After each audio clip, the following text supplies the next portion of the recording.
The sirens screamed through Maple Street like wounded animals, their wails cutting through the lazy Saturday afternoon as three police cruisers and an unmarked SWAT vehicle screeched to a halt outside Morrison's supermarket.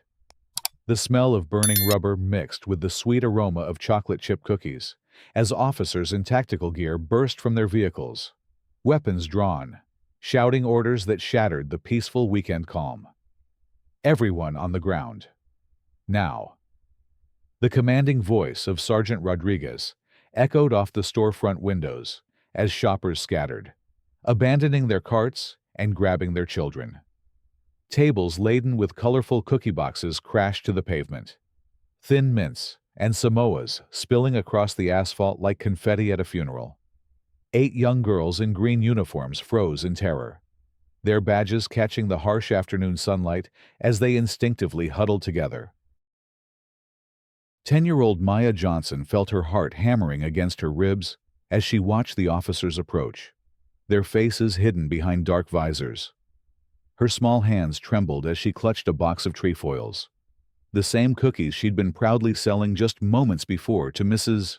Chen, who now cowered behind a parked Honda with her toddler pressed against her chest.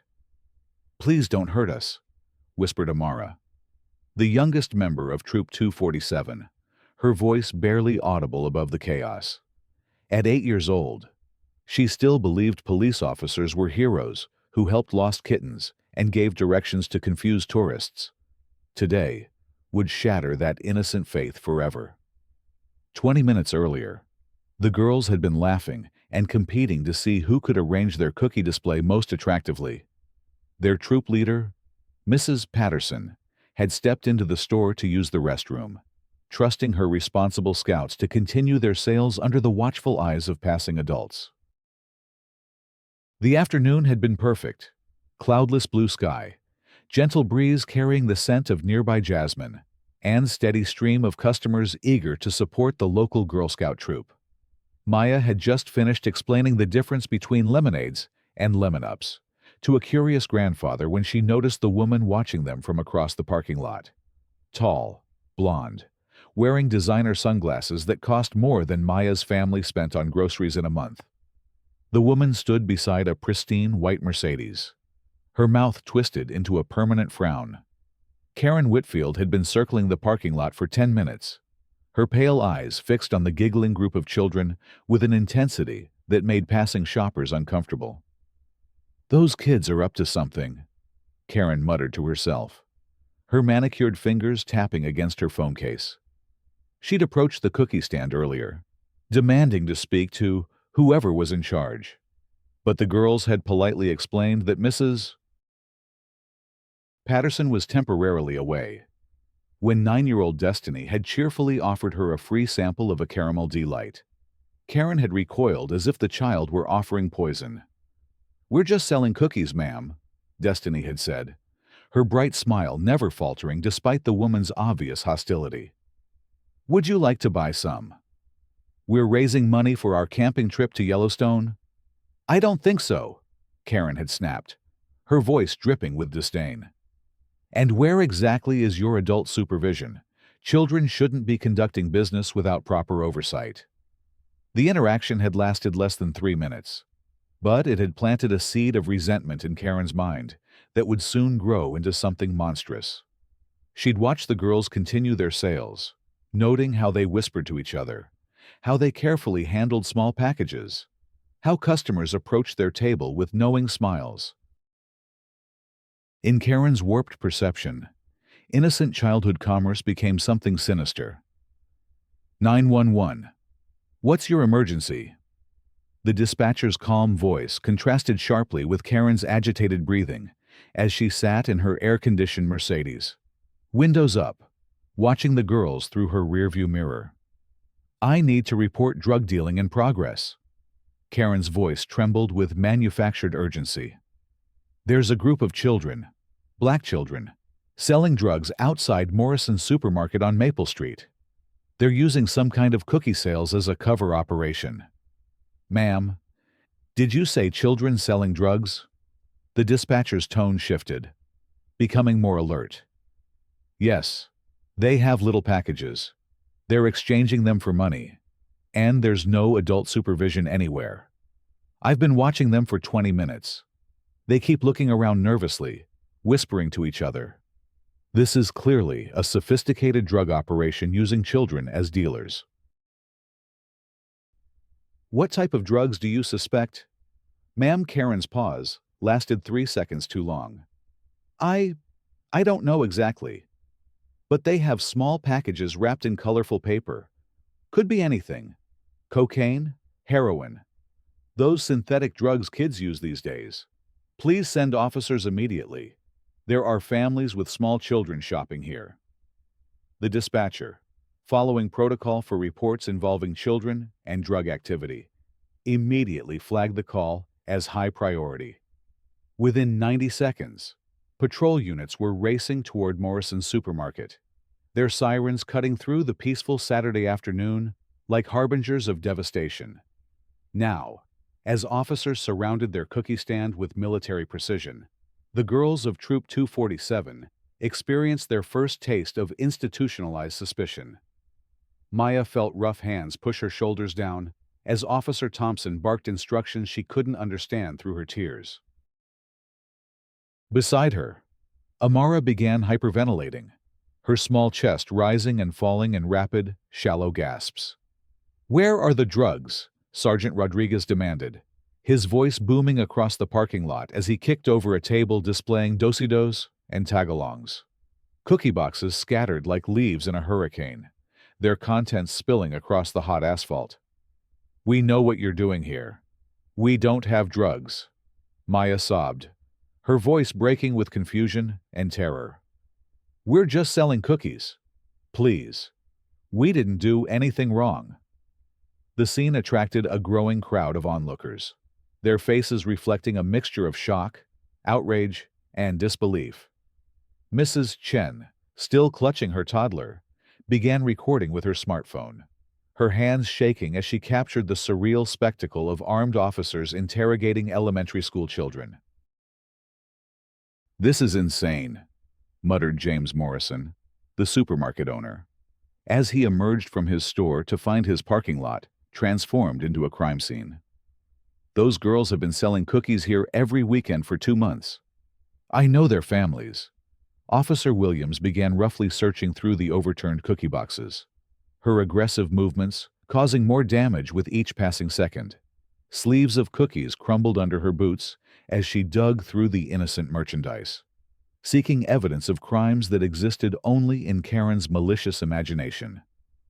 "Found something," Williams shouted, holding up a small plastic baggie. The crowd leaned forward, then collectively exhaled in bewilderment as they realized she was displaying a sample-sized packet of Girl Scout coffee. "What is this?" "It's coffee," whispered Destiny, her voice barely audible through her tears. "We sell coffee too. My mom loves the breakfast blend." The absurdity of the situation began dawning on some of the officers, but protocol demanded they continue their search. Every cookie box was opened, every small package examined, every innocent product treated as potential contraband. The girls watched in horror as their hard work literally crumbled beneath police boots. From her Mercedes, Karen observed the chaos she'd orchestrated with grim satisfaction. She'd shown these children that they couldn't conduct their suspicious activities in her neighborhood without consequences. In her mind, she was protecting the community from whatever scheme these girls and their families had devised. Mrs. Patterson emerged from the supermarket to find her scouts surrounded by police officers, their cookie display destroyed, their uniforms dirty from being forced to kneel on the asphalt. Her scream of outrage pierced the air as she rushed toward her girls, only to be blocked by Officer Thompson's outstretched arm. "Those are my scouts!" she shouted, her maternal instincts overriding any fear of police authority. "What are you doing to them?" "Ma'am, step back. We're conducting an investigation into drug activity involving these minors." "Drug activity?" Mrs. Patterson's voice cracked with incredulous rage. "They're selling Girl Scout cookies. Look at their uniforms. Look at their badges. They're children. The crowd of onlookers grew larger as word spread through the shopping center. Parents pulled out phones, capturing video that would soon flood social media with hashtags like #CookieGate and #YourJustice4Troop 247. The contrast between the girls' innocent green uniforms and the officers' tactical gear created images that would haunt the community's collective conscience for years to come. Amara collapsed onto the pavement, her small body shaking with sobs that seemed too large for her tiny frame. Maya crawled toward her friend, only to be ordered back by Officer Williams, who apparently viewed comfort between traumatized children as suspicious behavior. "Please let me help her," Maya begged, her own tears falling onto the scattered cookie crumbs. "She gets scared easily. She just needs someone to hold her hand." "Nobody moves until we're finished searching," Rodriguez commanded, his authority absolute despite growing murmurs of discontent from the crowd. Dr. Michael Stevens, a pediatrician shopping with his wife, pushed through the crowd of onlookers, his medical training overriding his natural deference to police authority. "That child is having a panic attack," he announced firmly, pointing to Amara's prone form. "She needs immediate medical attention." "Sir, please step back from the scene," Officer Thompson warned. "I'm a doctor, and that child is in medical distress. Either let me treat her, or call an ambulance immediately." Dr. Stevens's voice carried the weight of professional obligation and moral outrage. The standoff lasted 30 seconds that felt like 30 minutes. Finally, Sergeant Rodriguez nodded curtly, allowing the doctor to approach Amara while maintaining watchful supervision. Dr. Stevens knelt beside the hyperventilating 8-year-old, his gentle voice a stark contrast to the harsh commands that had filled the air moments before. "Hey there, sweetheart. I'm a doctor, and I'm going to help you breathe better. Okay." His calm presence seemed to create a small bubble of safety in the chaos. "Can you try to breathe with me, in through your nose, out through your mouth?" Meanwhile, Mrs. Chen continued recording, her live stream attracting viewers from across the city as word spread through social media networks. Comments flooded her feed, ranging from outraged support for the girls to demands for police accountability. "This is absolutely disgusting," she whispered to her phone, ensuring her voice carried to her growing audience. "These are little girls selling cookies, and they're being treated like criminals. Look at them. They're terrified." Her camera panned across the scene, capturing the destroyed cookie displays, the officers searching through innocent merchandise, and the faces of 8 traumatized children who would carry this memory for the rest of their lives. Officer Williams finally straightened up from her search, her hands empty of anything more incriminating than sample packets of Girl Scout coffee and order forms for next season's cookie varieties. The evidence spoke clearly to anyone willing to listen. These were children engaged in legitimate fundraising activities for their scout troop. "Nothing here," she reported to Rodriguez, though her voice carried a note of uncertainty that hadn't been present when the operation began.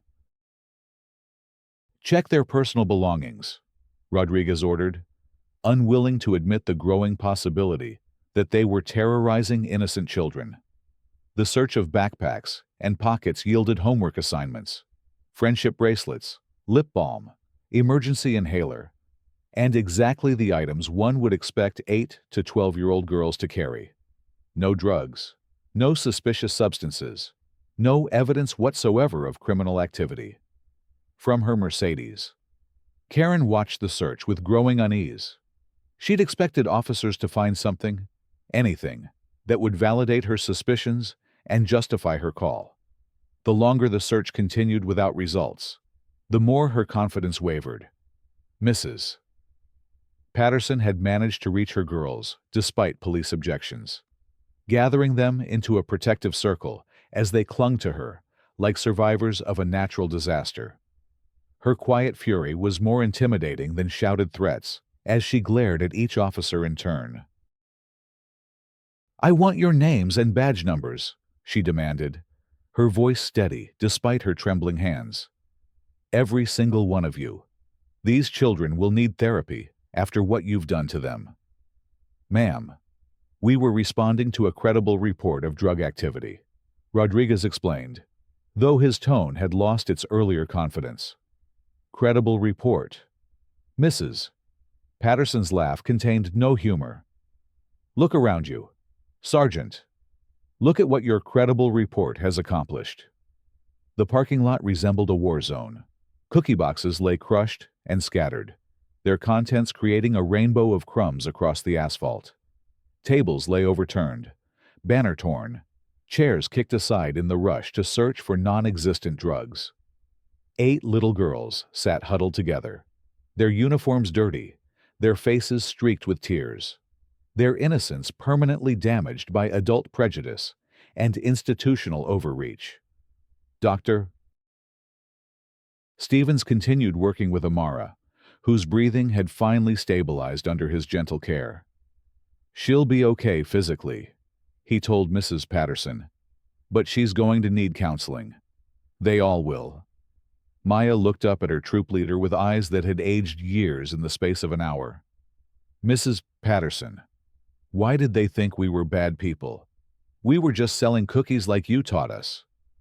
The question hung in the air like an accusation, demanding an answer that no adult present could provide without acknowledging uncomfortable truths about bias, prejudice, and the weaponization of emergency services against communities of color. Mrs. Chen's livestream had attracted thousands of viewers, and her comment section exploded with outrage as the story spread beyond the immediate community. Screenshots of the police surrounding the cookie stand began circulating on Twitter, Instagram, and Facebook, accompanied by captions that ranged from supportive to incendiary. "The person who called this in needs to be held accountable," she announced to her audience. "This is what happens when people weaponize 911 calls against children of color." Her words proved prophetic. Within hours, Internet investigators would identify Karen Whitfield through her license plate, clearly visible in several videos. Her social media profiles, workplace, and personal history would be dissected by thousands of angry strangers seeking justice for Troop 247. As the officers finally began withdrawing, their search having yielded nothing more than destroyed merchandise and traumatized children, Sergeant Rodriguez approached Mrs. Patterson with something resembling contrition. "Ma'am, we sincerely apologize for the disruption. We were responding to what we believed was a legitimate emergency call." "An emergency call about children selling cookies," she replied flatly. "Tell me, Sergeant, what exactly seemed emergency-worthy about that?" Rodriguez had no answer that wouldn't expose the racial bias inherent in treating a routine Girl Scout cookie sale as potential drug trafficking. His silence spoke louder than any excuse he might have offered. The girls began slowly picking up scattered cookies and broken boxes, their movements mechanical and defeated. Their enthusiasm for cookie sales had been crushed as thoroughly as the thin mints beneath police boots. "Leave it," Mrs. Patterson told them gently. "We'll clean up later. Right now, let's get you girls home to your families." As parents began arriving, having received frantic phone calls about their children being terrorized by police, the parking lot filled with a different kind of energy. Mothers wept as they embraced their traumatized daughters. Fathers demanded explanations that no one could satisfactorily provide. Maya's mother, Dr. Angela Johnson, arrived still wearing her hospital scrubs, having left her shift as an emergency room physician the moment she received Mrs. Patterson's call.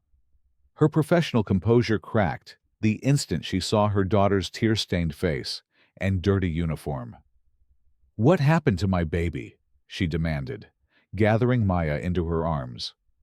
"Someone called 911 and said we were selling drugs instead of cookies," Maya explained, her small voice muffled against her mother's shoulder. "The police came with guns and yelled at us, and broke all our cookies. Dr. Johnson's fury was ice cold and surgical in its precision. As a black professional who had worked her entire career to overcome prejudice and stereotypes, she recognized exactly what had happened to her daughter and her friends. "Who made the call?" she asked Mrs. Patterson. "We don't know yet. But Mrs. Chen has video of everything. The person responsible will be identified." By evening, that prediction proved accurate. Internet sleuths had traced Karen Whitfield's license plate and cross-referenced it with witness descriptions to identify her as the caller. Her phone began ringing with angry calls from strangers. Her email inbox flooded with messages ranging from condemnation to outright threats. Karen sat in her pristine living room, watching news coverage of the incident on 3 different channels, finally understanding the magnitude of what she'd unleashed. The innocent faces of the Girl Scouts filled her television screen, their tear-stained uniforms and confused expressions serving as an indictment of her actions.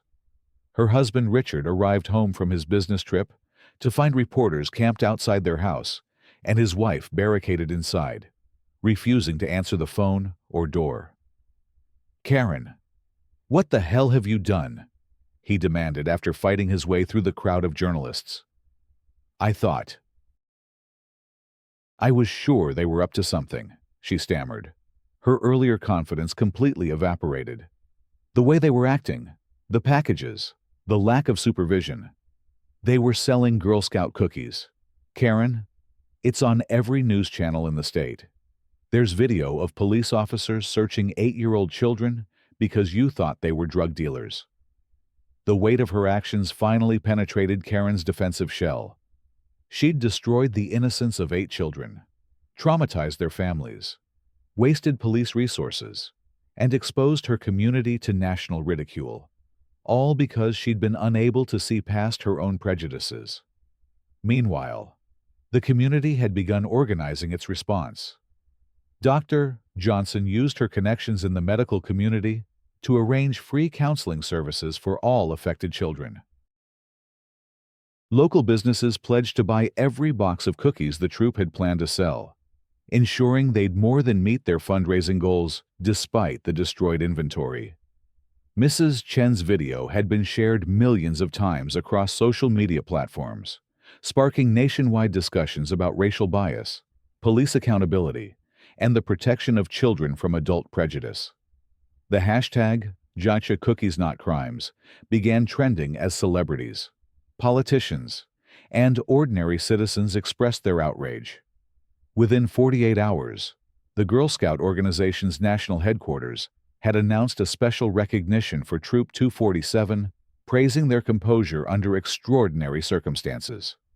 Orders for cookies poured in from across the country, transforming their modest fundraising goal into a windfall that would fund multiple camping trips and community service projects. The City Council called an emergency session to address the incident, with Mayor Jennifer Roberts expressing her personal apology to the affected families and announcing an immediate review of police protocols for responding to calls involving children. "No child should ever experience what these young girls endured," she declared from the podium, her voice carrying the weight of official authority and personal conviction. "We will implement new training programs and establish clear guidelines to prevent such incidents in the future." The council chambers were packed beyond capacity, with hundreds of community members attending to show support for Troop 247. When Mrs. Patterson entered with her 8 scouts, the entire audience rose in a standing ovation that lasted 5 full minutes. Maya, wearing her full uniform with all her badges displayed proudly, approached the microphone during the public comment period. Her small frame seemed dwarfed by the podium, but her voice carried clearly through the chamber's sound system. "My name is Maya Johnson, and I'm 10 years old.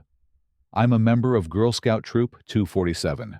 She began, her prepared remarks forgotten as she spoke from her heart. "Last Saturday, we were just trying to sell cookies to raise money for our camping trip. We worked really hard to learn about all the different kinds and practiced making change and being polite to customers. The chamber fell silent, every adult present hanging on the words of a child who had been forced to grow up too quickly. When the police came, I was scared because they were yelling and had guns, and I didn't understand why they thought we were bad people. We're just kids who wanted to go camping and help our community by selling cookies. Her pause lasted long enough for several council members to wipe away tears. I still want to be a Girl Scout, and I still want to sell cookies. But now I'm scared that someone might call the police on us again. I don't think that's fair. Maya's simple eloquence accomplished what hours of adult testimony could not have achieved. She'd articulated the fundamental injustice of the situation in terms that no reasonable person could dispute or rationalize away. Councilmember David Park, himself the father of 3 daughters, leaned into his microphone with barely controlled emotion. Maya, I want to promise you something right now, in front of everyone here. We're going to pass new rules that protect kids like you from ever having to go through this again. The ordinance that would eventually bear Maya's name established strict protocols for police response to calls involving minors engaged in obvious legitimate activities. It required dispatchers to ask detailed questions about reported suspicious behavior and mandated supervisor approval before deploying tactical units to investigate children's activities. But the evening's most dramatic moment came when Karen Whitfield herself appeared at the chamber doors, flanked by her attorney and looking as though she'd aged a decade in 3 days. The crowd's murmur rose to an angry buzz as she made her way toward the podium, security officers moving closer in anticipation of potential disruption. My name is Karen Whitfield, she began, her voice barely audible despite the microphone. I'm the person who made the 911 call that led to what happened to these children. The chamber erupted in boos and catcalls until Mayor Roberts gavelled for order. She has a right to speak. Let's hear what she has to say. Karen's hands shook as she gripped the podium, her carefully prepared statement dissolving under the weight of 8 pairs of young eyes staring at her from the front row. I made a terrible mistake, she continued, tears streaming down her face. I let my own fears and prejudices convince me that innocent children were doing something wrong. I called 911 and told them things that weren't true because I was scared of something that was never there. Her voice cracked completely as she looked directly at Maya. I am so sorry for what I put you and your friends through. You didn't deserve any of it.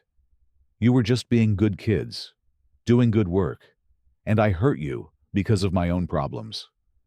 The chamber remained silent, thousands of people waiting to see how this unprecedented moment would resolve. I know saying sorry doesn't fix what I did, but I want everyone to know that those girls are heroes.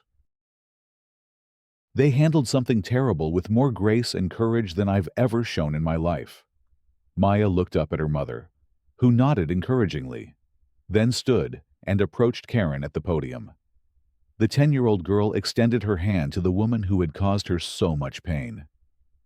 Thank you for saying you're sorry, Maya said simply.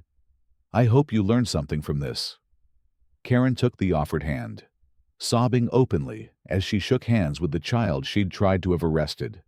The legal consequences for Karen proved severe, but fair.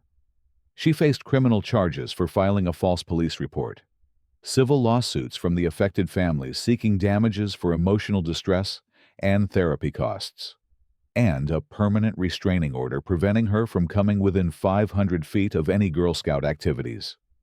Her husband, Richard, filed for divorce, unable to reconcile his love for his wife with his horror at her actions. Her employer, a prestigious marketing firm, terminated her employment after clients began canceling contracts rather than be associated with her behavior. The financial settlement required Karen to pay for all counseling costs for the affected children, replace the destroyed cookie inventory, and contribute substantially to the troops' camping fund. Additional punitive damages would fund a scholarship program for Girl Scouts from underserved communities. 6 months after the incident, Troop 247 returned to Morrison's supermarket for their first cookie sale since the raid. The entire community turned out to support them, creating a festival atmosphere that celebrated childhood resilience and community solidarity. Maya, now 11, and wearing a leadership badge she'd earned through her advocacy work, supervised the setup of their cookie booth with the confidence of someone who'd faced the worst and survived. "Remember," she told the newer troop members, "we're not just selling cookies. We're showing people that kids can do amazing things when adults support us instead of suspecting us." The line of customers stretched around the building, with people traveling from neighboring cities to buy cookies from the girls who'd become national symbols of dignity in the face of injustice. Local news crews captured the celebration, contrasting it with the heartbreaking footage from 6 months earlier. Mrs. Patterson watched her scouts with pride that bordered on awe. These children had endured something that would have broken many adults. Yet they'd channeled their pain into positive change that would protect future generations of young people. Dr. Johnson stood beside the cookie booth, no longer wearing her hospital scrubs, but dressed casually for a weekend that would be filled with joy instead of trauma. She watched Maya count change and thank customers with the same enthusiasm she'd shown before the incident, marveling at her daughter's resilience. The Maya Johnson Youth Protection Ordinance had been adopted by 17 other cities, creating a model for how communities could protect children from the weaponization of emergency services. Maya herself had been invited to speak at conferences about childhood advocacy and community healing. As the afternoon sun began to set, casting golden light across the supermarket parking lot that had once been a scene of trauma, the girls of Troop 247 counted their record-breaking sales with satisfaction. They'd sold every box they'd brought, taken orders for hundreds more, and proven that innocence could triumph over prejudice when communities chose to stand together. Maya looked across the parking lot, where police cars had once surrounded their table, now filled with families enjoying cookies and celebrating childhood entrepreneurship. The memory of that terrible Saturday would never fully fade, but it had been transformed into something powerful and positive. "Mrs. Patterson," she asked as they packed up their supplies, "do you think what happened to us will help other kids?" "I know it will. Maya, you girls turned something horrible into something that will make the world better for children everywhere." As Troop 247 headed home with their record sales and renewed confidence, they left behind more than just satisfied customers and empty cookie boxes. They'd left a legacy of courage, resilience, and the unshakable truth that children deserved protection, not suspicion, as they grew and learned and contributed to their communities. The parking lot returned to its quiet weekend calm, but the echoes of their triumph would resonate far beyond Morrison's supermarket, inspiring other communities to examine their own biases and commit to creating safer spaces for all children to thrive. In homes across the city, 8 girls went to sleep that night, not as victims of prejudice, but as heroes who'd transformed their pain into progress, their trauma into triumph, and their tears into the foundation for a more just and compassionate world.